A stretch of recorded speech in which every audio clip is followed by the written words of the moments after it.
Parashat Beha, Parashat Hashavua,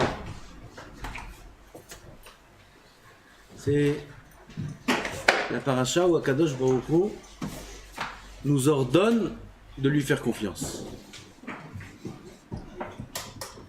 Jusqu'à maintenant, on sait que Akadosh Baruch Hu nous conseille de lui faire confiance. Et que si on lui fait confiance, on gagne. Que si on ne fait pas confiance, on perd. Aval, cette fois, dans les psukim, Akadosh Baruch Hu nous ordonne de lui faire confiance. Obligatoire. Il nous donne la mitzvah de Shemitah. Il nous interdit de travailler. Ça, c'est mamash en force. En force. Vous allez me faire confiance. Vous n'allez pas travailler. 1 an. Parfois 2 ans d'affilée. Shemitah et Yovel. 2 ans d'affilée. Vous ne travaillez pas. Assour. Sour de Horaïta. Et c'est un issour tellement grave qu'on va voir, on voit dans la Gemara qu'il emmène à plusieurs avérotes, étape par étape. Il n'y a aucun issour à ma connaissance que la Gemara détaille de cette façon les conséquences du issour. Celui qui vend les perros de la Shemitah, il vend sa source de vendre. Oui, on n'a pas dit qu'il a maintenant labouré la terre. Il a cueilli, Non, il vend. Il a cueilli ce qu'il a le droit de cueillir, on a le droit de cueillir, c'est FKR. Maintenant, ce qu'il a cueilli à la maison, 1 kilo de pommes, c'est mouta. Comme pour les autres, c'est mouta, pour lui aussi, c'est mouta. Qu'est-ce qu'il fait, ce kilo de pommes? Il le vend. Jamais. Il vend 1 kilo de pommes. T'as vendu des fruits de la Shemitah? Celui qui vend les fruits de la Shemitah, il en vient à perdre ses affaires. Il en vient à perdre son champ. Il en vient à perdre tous ses biens. Il en vient à vendre sa fille en tant qu'esclave. Après, il en vient à se vendre lui-même en tant qu'esclave. Et non pas un esclave d'un juif, mais l'esclave d'un maître goy. Et il en vient à servir la avoda sur goy, et il en vient à servir lui-même la avoda zara. Comment ça a commencé? Il a vendu les fruits de la Shemitah. Donc la Shemitah, c'est pas un issour normal, c'est un issour que Chazal s'attarde dessus. Ils disent c'est un issour très grave. Qu'est-ce que c'est la mitzvah de la Shemitah? La mitzvah du bitachon b'Hashem. Faire confiance en Hachem. Et là, Hachem nous ordonne de lui faire confiance. Jusque là, ça va. Après qu'on a fini les psukim de la Shemitah, et que la Torah a parlé d'autres choses, il y a d'autres psukim qui reviennent parler de la Shemitah. C'est écrit comme ça dans la Torah. Va'achaltem la sova. Vous mangerez à satiété. Bien, mangez bien. Vous mangerez bien, c'est une promesse. Kadosh Baruch Hu nous promet que quand on arrivera en Eretz Israël, on aura le shefa. Bezrat Hashem. Vishavtem la veta halea, et vous serez installés en sécurité sur la terre. Tout va bien. Et là, putain, on vient une question sur la Shemitah. Et si vous allez dire, Manochal bashana shevi'it, qu'est-ce qu'on va manger la 7e année? On va se poser une question, la plus naturelle du monde. Oui. Aujourd'hui, tu dis à quelqu'un, tu fermes ton affaire, l'usine, pendant 1 an, elle n'est pas productive, il n'y a rien du tout. Qu'est-ce qu'il va te répondre? Ah ouais, alors je fais quoi? Je suis un rabbin. Comment je mange? Oui, c'est la question la plus légitime a priori du monde. Ritomru manochal bashana shevi'it. Qu'est-ce qu'on va manger? Elon Israël, Elon Esof et Tevoratenu. On n'a pas planté, on n'a pas récolté. Qu'est-ce qu'on va manger? Akadosh Baruch Hu répond: Vetziviti et birkati lachem bashana shishit ve'asat et atevoa leshlosh hashanim. Je vous donnerai la bracha. Ne vous inquiétez pas, vous aurez la bracha. La 6e année donnera pour 3 ans. La moitié de la 6e, la 7e, la moitié de la 8e.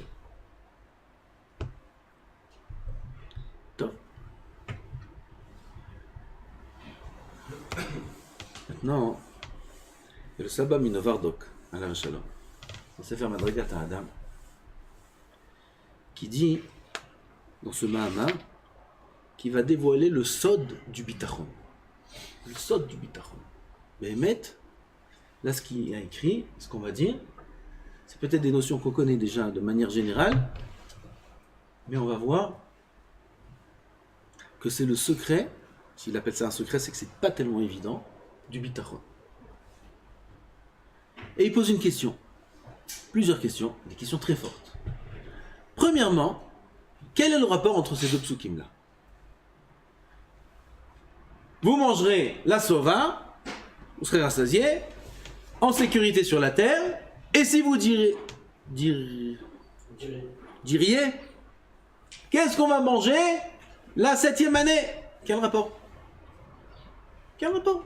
En plus, on a fini par de la Shemitah, puis on revient sur la Shemitah.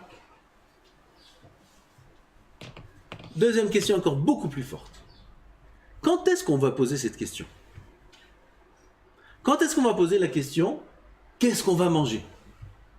Si c'est la 6e année, le début de la 6e année, on a semé la 5e, on récolte en début de 6e, on récolte la Soukot.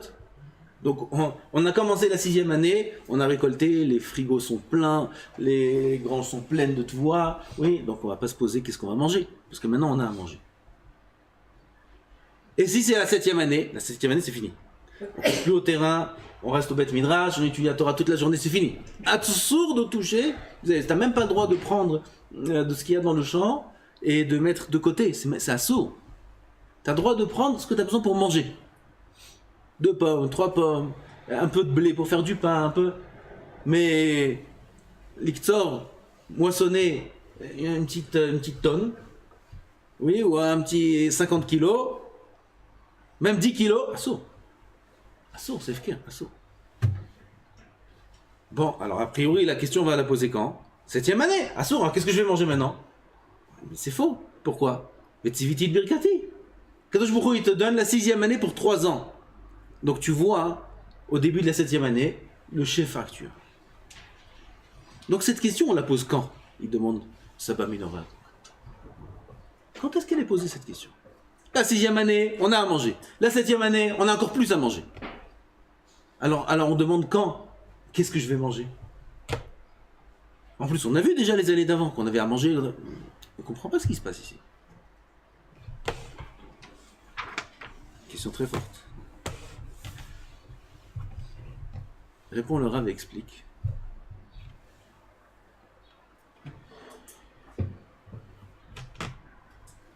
Que c'est pour ça que la Torah elle vient et te dit au début, Va'achaltem la sova. Ma pirouche. Les Ma'anishmar, je lis un peu des passages parce que son lachon est très très fort et beau. Les Ma'anishmar ve'ya'azin soda bitachon. La Torah te dit, tu mangeras la sova pour que l'homme, Ishma, Veyazin, il entende, il écoute le yesod du bitachon. Et le Rav explique en disant qu'en vérité, cette question-là, quand est-ce qu'on la pose? On la pose la première année de la Shemitah. Tout au début. Parce que la nature de l'homme, c'est de s'inquiéter du lendemain. Et l'homme voit loin dans sa vie, voit loin. Il ne voit pas que l'inquiétude d'aujourd'hui ou de demain. Comment je vais faire dans 3 ans, dans 5 ans, dans 10 ans, dans 20 ans. Et la première année de la Shemitah, il sait qu'il a 6 ans où il pourra travailler normalement. Il aura à manger. Mais il sait que dans 7 ans, je ne vais pas travailler. Alors qu'est-ce que je vais manger?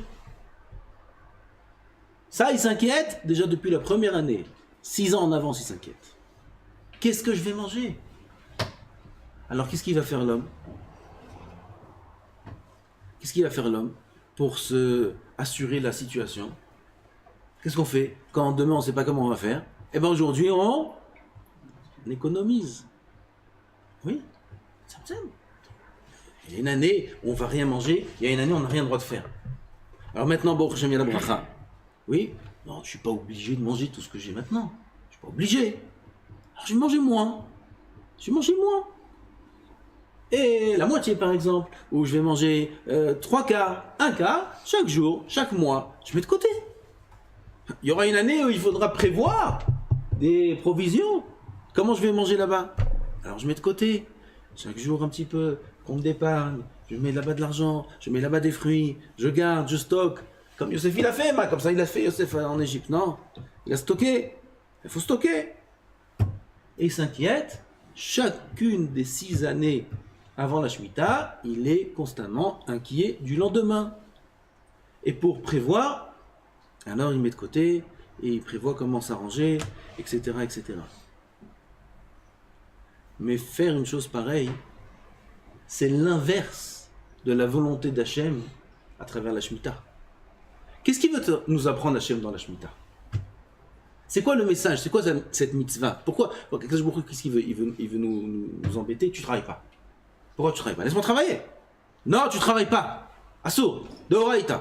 Et ça, ils sont tellement graves, si tu travailles, tu vas faire un vodazara à la fin. Makara. Kadosh Baruch Hu veut nous apprendre, nous faire comprendre que ce n'est pas nous qui travaillons. Il veut nous annuler la logique qu'on a de Kori Votsem Yadi. Qu'un homme, c'est par sa force, c'est par sa ishtadlout, c'est par ses moyens, par sa chorma, par ses études, par ci, par ça, qu'il est arrivé à la situation à laquelle il est arrivé. Kadosh Baruch Hu nous donne la Shemitah pour nous annuler cette compréhension. Et nous faire comprendre qu'en vérité, on est exactement comme dans le désert. Dans le désert, on était 40 ans. Là-bas, il n'y avait pas ni de travail, ni d'ingénieur, ni de dentiste, ni de sophère, il n'y avait rien du tout. Il n'y avait pas de source de Parnassa. Aucune.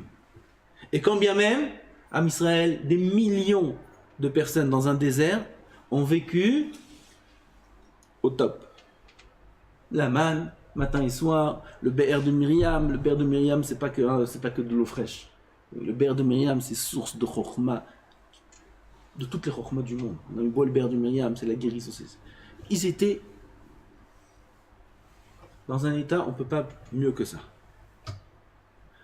Kadosh Baruch Hu, il te dit, tu fais la Shemitah pour que tu comprennes que c'est pas toi qui as ta parnassa. Que tu annules Kochi ve'otzem yadi.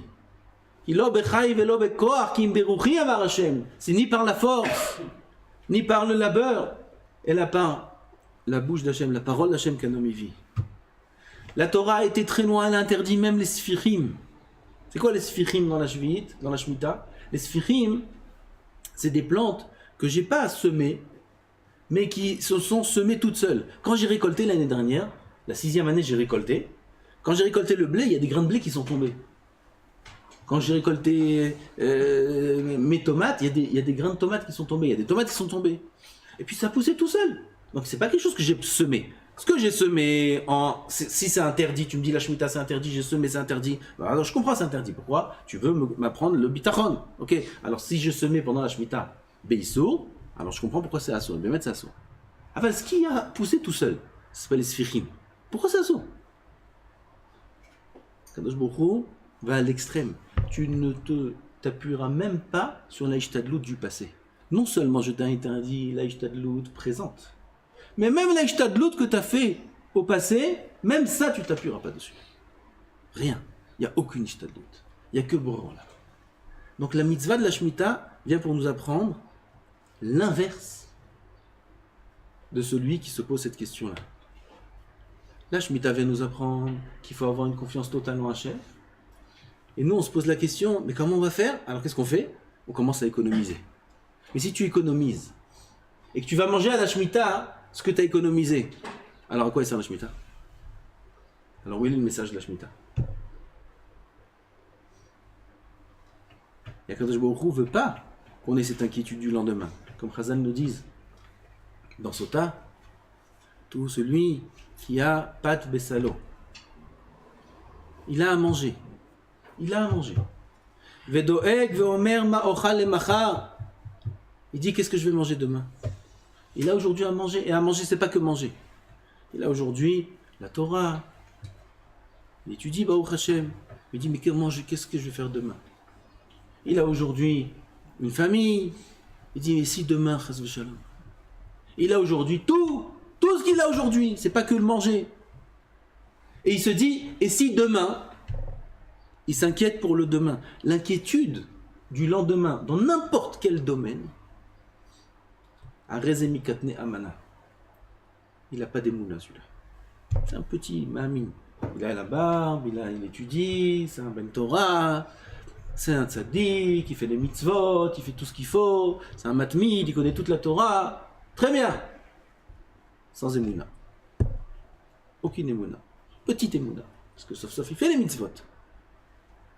Mais c'est un tout petit. Pourquoi?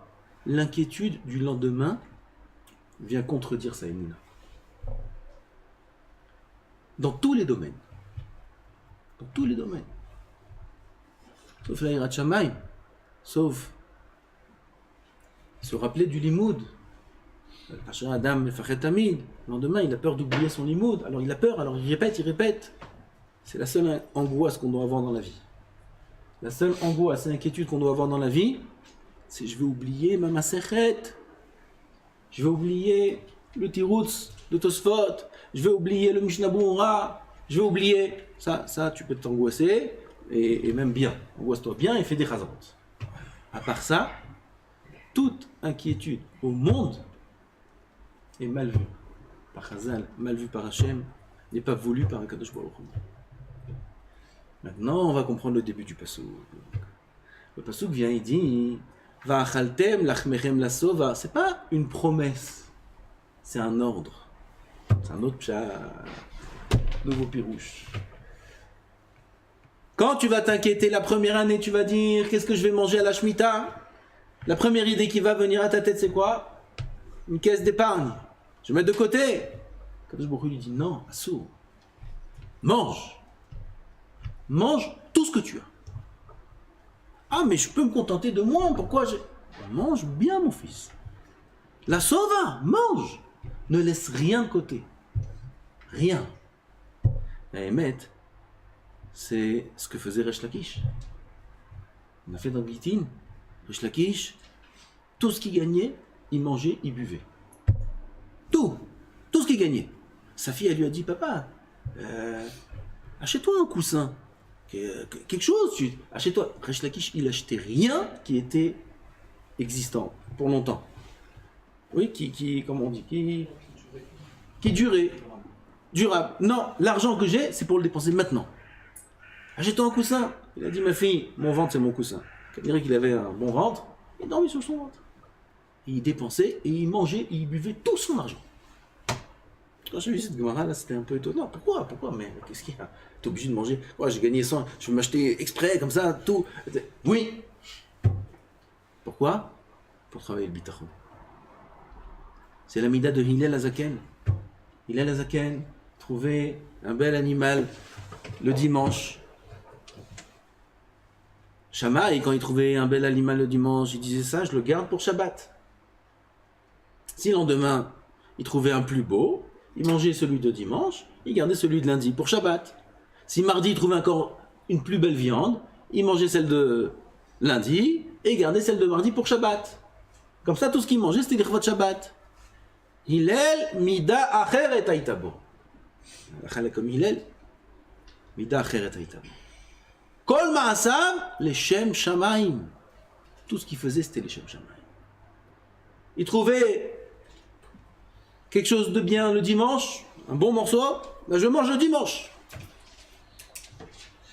Peut-être lundi, tu vas trouver un moins bon, garde celui de dimanche pour Shabbat. Non. Kadosh Baruch Hu me donnera pour Shabbat. Il trouvait le lundi un beau, encore plus beau que celui de dimanche. Ah, celui-là, il est rare celui-là. Qui te dit que demain il y aura un aussi beau. Garde-le, l'Ichvot Shabbat. Moi, je t'ai pas dit de faire une Avera maintenant. Je t'ai pas dit de le garder pour le mariage de ton fils. Garde-le pour Shabbat. Non. Je mange maintenant. Pour Shabbat, Hachem me donnera. Il me donnera le plus beau. Kol ma'asav, le Shem Shamayim. C'est plus que Shamayim. C'est la mida du bitachon. À 100%. Ce que j'ai aujourd'hui, c'est pour aujourd'hui. Pour demain, moi je dois réfléchir à demain. Hachem il réfléchit à demain. C'est Hachem qui sait si Bichlal il y aura demain. Bichlal il y aura demain. Parce qu'un homme il ne sait même pas si demain il sera là. Il sait. Alors comment moi je vais réfléchir à demain si ma vie demain elle n'est même pas garantie? Et là, Kadosh Baruch Hu, c'est lui qui s'occupe du demain. Et c'est pour ça que Kadosh Baruch Hu, il te dit, Va'achaltem lachmechem lasova, mange bien. Ah, mais demain, comment je vais faire? Tu n'as pas à te préoccuper du demain. C'est moi qui m'en occupe, il dit bon. C'est moi qui m'occupe du demain. Il faut enlever de notre tête toute inquiétude du futur. C'est un travail. C'est ce qu'on appelle le bitachon, ce qu'on appelle la émouna.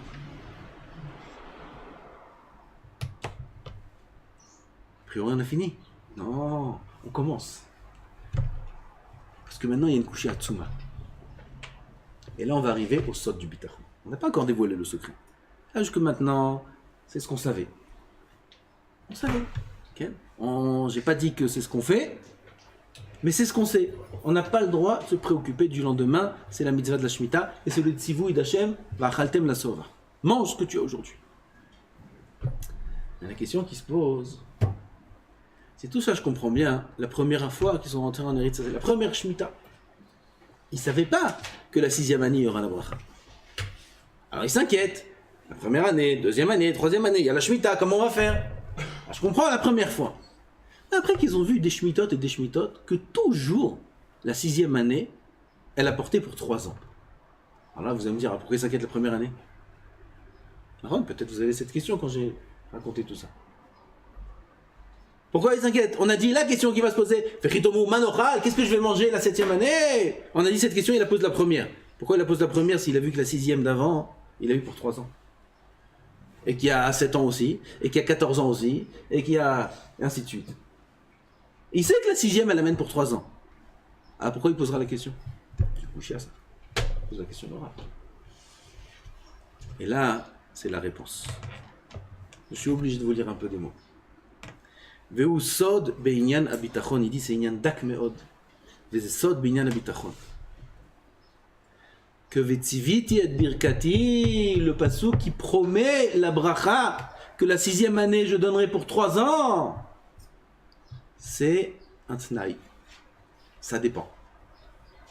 C'est pas quelque chose qui est obligatoire. Ki be'emet en akadosh baruch hu noten bracha lemar la miderech hateva. Akadosh baruch hu ne donne la bracha au-dessus des règles de la nature, si ce n'est que les habotrimbo ou mistofifim betzilo, que à celui qui est boterbo. La bracha, bederech nes, au-delà des règles de la nature, des choses incroyables, des yeshuot, à qui Akadosh Baruch Hu il les donne? Que à celui qui lui fait confiance. Kemo shekatov Hashem tzilcha. Chazal nous disent, le pasuk nous dit déjà, dans Tehillim, Akadosh Baruch Hu, c'est quoi? C'est ton ombre. Chazal nous disent, de la même manière que l'ombre, si tu lui montres un doigt, elle te montre un doigt. C'est ton ombre, c'est le reflet de ton doigt. Tu lui montres une main, elle te montre une main. Comme ça est le rapport d'Akadosh Baruch Hu avec nous. Ce que tu lui montres, il te donne. Ce que tu lui donnes, il te donne. Asbehemet, la bracha dépend de la émouna.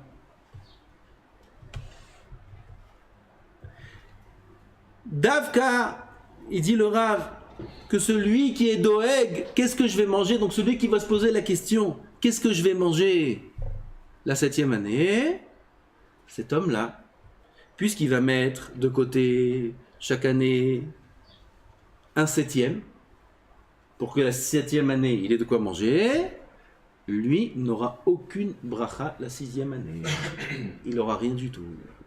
Pourquoi? Il ne s'est pas remis entre les mains d'Hachem, il n'a pas fait confiance en Hachem, Kadosh Baruch Hu le laisse entre les mains de la nature, et il n'aura aucune bracha la 6e année. Il aura à manger. Il aura à manger ou il n'aura pas à manger? Il aura à manger. Pourquoi? Il est mis de côté. Chacham. Il aura à manger. Bracha, il n'aura pas. Mais il aura à manger. Par contre, ce qu'il a perdu, c'est la plus grande perte du monde.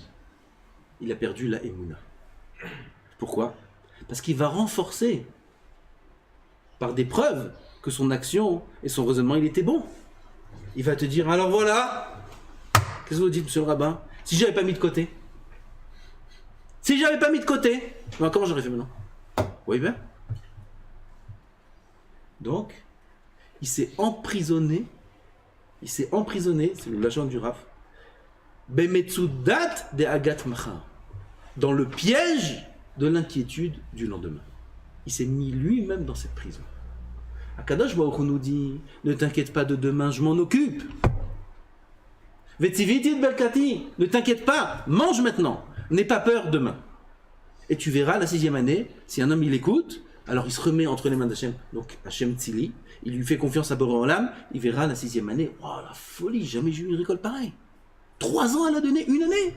Attends, Vetiviti Belkati. Alors celui qui a mis de côté, il avait l'inquiétude du lendemain. Donc la 6e année va rien donner. Donc il mangera la 7e année sur ses économies de 6 ans.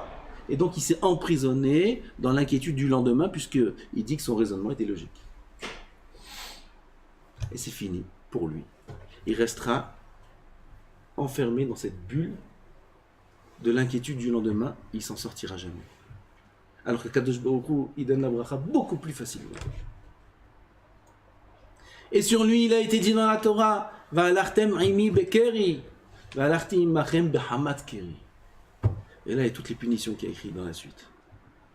Vous marchez avec moi, il dit Hachem bekeri. Keri, c'est la shon arai. Ça veut dire, vous marchez avec moi sans me faire confiance. Vous pensez que c'est les événements qui arrivent dans le monde et ce qui arrive à l'homme dans sa vie. C'est des choses qui sont naturelles, qui sont logiques, qui sont suite à l'économie, ou suite à telle chose, ou il y a eu un échec à cause de ça, ou quoi. C'est la lechet im Hashem bekeri. Parce qu'on se comporte avec Hashem comme si les règles de la nature, c'est elle qui gère. Il dit qu'Hakadosh Baruch Hu va alarti imachem bechamat keri. Alors, vous serez dedans encore plus. J'enlève ma hashgacha de vous, Hashem. J'enlève ma hashgacha de celui qui se comporte comme ça. Parce que celui qui se remet entre les règles de la nature, celui qui fait confiance à ses économies, celui qui s'inquiète du lendemain, dans tous les domaines, alors il s'enfoncera encore plus dans ce système. Et il verra encore moins la Yeshua d'Hachem. Et il verra encore moins les nissim et la grandeur et la main d'Hachem et l'ashgacha d'Hachem. Et il atteindra l'inverse du but de la Shemitah. L'inverse.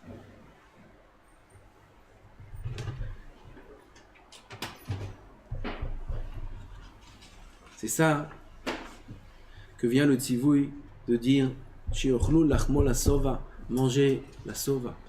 De ne pas s'inquiéter du lendemain. On n'a pas le droit de s'inquiéter de quoi que ce soit du lendemain. C'est ça le da de la Torah.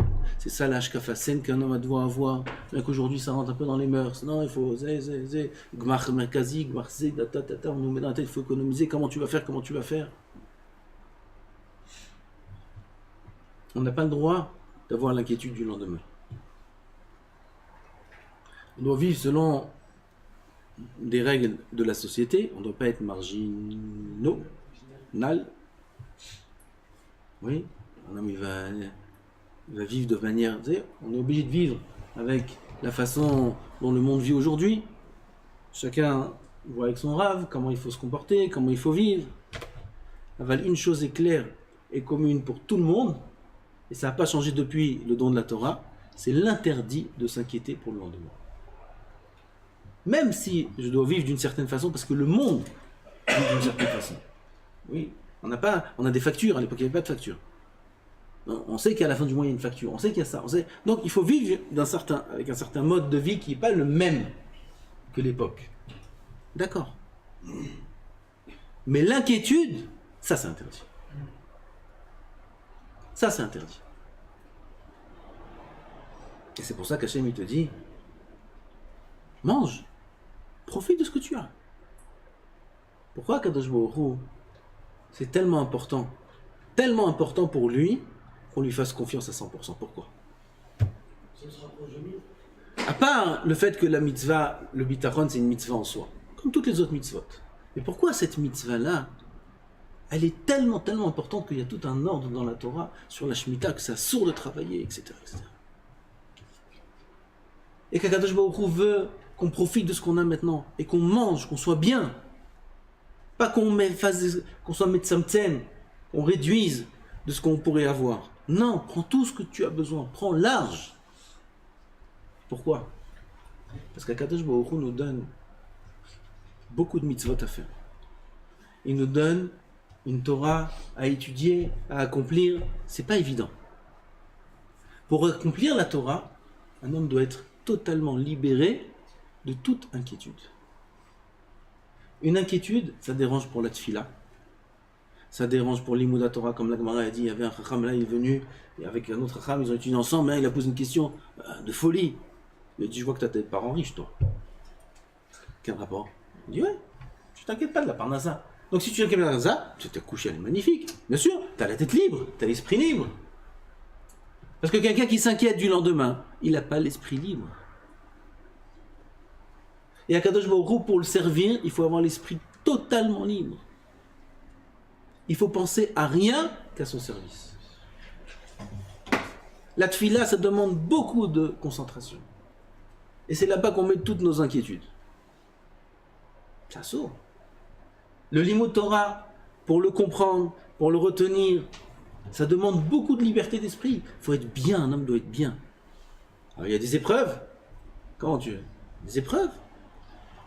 Nous, des épreuves. Regardez les épreuves des Gdolim. Des Gdolé en l'âme. Regardez les épreuves de Rabbi Akiva Eiger, regardez les épreuves de Khatam Sofer, regardez les épreuves d'Avraham, Yitzhak et Yaakov. C'est des grosses épreuves. Comment un homme il peut être libre pour servir Hachem?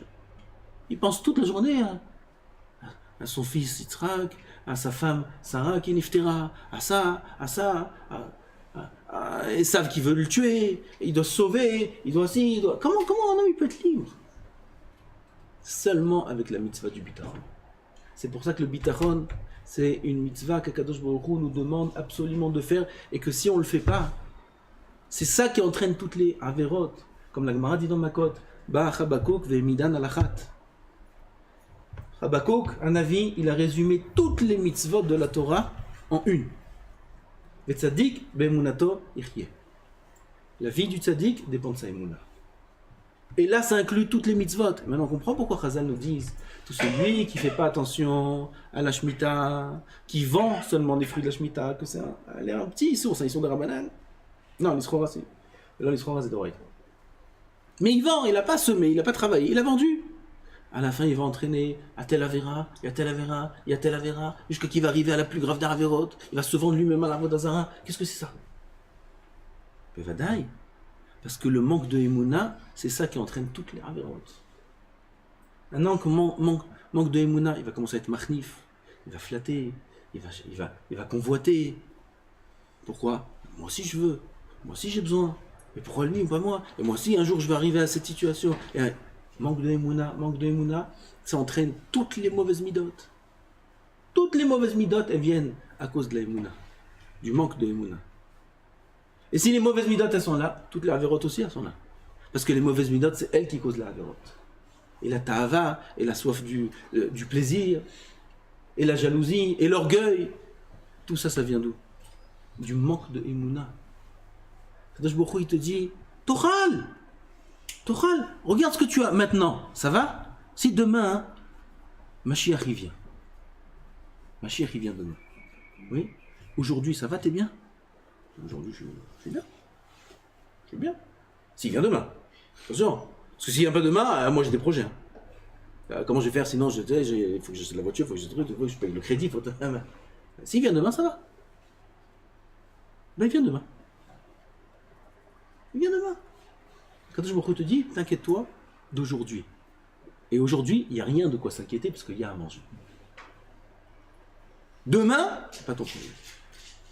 Si un homme atteint ce niveau de Emouna, et c'est ce niveau de Emouna qu'on est obligé chaque juif d'atteindre, c'est pas de la chassidoute, c'est pas une khumra, c'est pas une qualité, c'est un tzivouï de oraïta.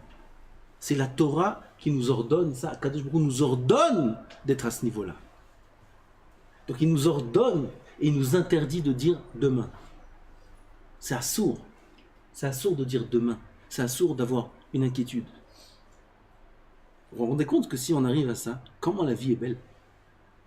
Si on arrive à ça, il n'y a pas demain. Il n'y a pas demain. Qu'est-ce que j'ai? J'ai 3 heures. Déjà, je repas de midi. Bachaltem la sova, je repas de midi, après j'ai mon seder à 3h30, après j'entre à la maison, après ce soir il y a un petit rendez-vous, il y a ça, hein, petit mariage, pas de mariage ce soir, ok, Naval, guide. Ah, tu vois, la journée elle est belle. Belle journée. Pourquoi on s'angoisse? À cause de demain. Et mon fils, et mes enfants, et mon con, et mes fins, et ça, et si jamais il va y avoir ça, et s'il y aura la guerre, et s'il y aura ça, et s'il y aura ça, et mon affaire en Chine, et si l'économie là-bas, le dollar il baisse, et si ça, et si ça, et si ça. C'est ce qui nous bousille la vie, c'est que l'inquiétude du lendemain. Mais aujourd'hui tout va bien. Alors, c'est pour ça que le tzivouï, le Kadosh Baruch Hu, non seulement pour qu'on ait une vie bien, Bachaltem la sova, mais en plus, pour qu'on puisse le servir comme il nous demande de le servir. On doit se libérer de toute inquiétude, de tout souci, et être entièrement épanoui dans ce qu'on fait maintenant, dans ce qu'on étudie maintenant, dans nos midot à nous maintenant, dans notre entourage maintenant. Et le lendemain, on doit le laisser entre les mains d'Hachem, on le laissera gérer, et Béhémet, le secret, pour revenir au Sod, le secret est que si on arrive à vivre comme ça, on verra des Nissim et des Yeshuot au-dessus de la nature. Hachem Tzilcha. Si tu vis avec Hachem et tu lui donnes tout, il te donnera tout. C'est ça le secret du Bitachon. C'est pas que Stam, on gagne maintenant d'être bien. C'est sûr que des gens, on gagne énormément d'être bien maintenant. Mais en plus, on gagne d'être une garantie que demain il y aura la bracha. Vetiviti birkati. Si jamais aujourd'hui tu aurais la sova, si jamais aujourd'hui tu manges sans faire de calcul demain, tu verras demain vetiviti birkati. L'un dépend de l'autre. C'est le grand secret qui nous dit le Saba Minovardok. Zetnai tiviti birkati. Et Bazat Hashem Shinizke, la l'école Touv, chez Barolam, les Madragot Abitachon, Amen.